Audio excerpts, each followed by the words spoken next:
السلام علیکم ورحمۃ اللہ وبرکاتہ۔ بسم اللہ الرحمن الرحیم نحمدہ ونصلی ونسلم علی رسول الکریم۔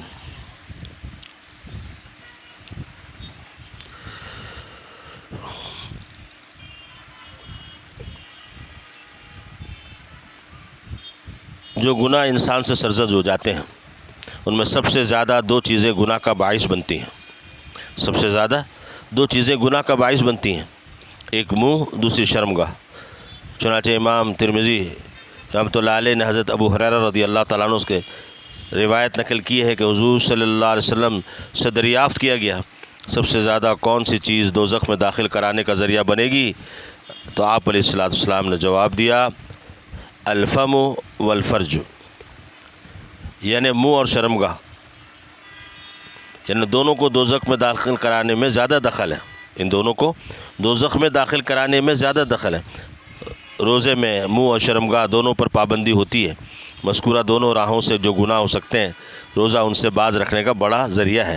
اسی لیے تو ایک حدیث پاک میں فرمایا الصیام جنہ، الصیام جنۃ، یعنی روزہ ڈھال ہے، گناہ سے اور آتش دوزخ سے بچاتا ہے۔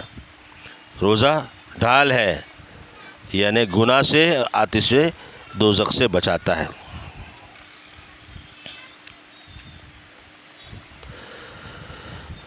اگر روزے کو پورے تمام احکام آداب کے مکمل رعایت کے ساتھ پورا کیا جائے تو بلا شبہ گناہوں سے محفوظ رہنا آسان ہو جاتا ہے، خاص روزے کے وقت بھی اور اس کے بعد بھی۔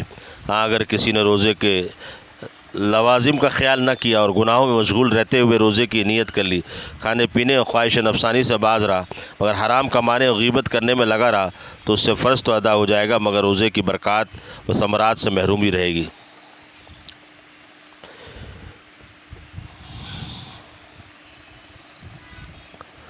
اللہ سبحانہ وتعالی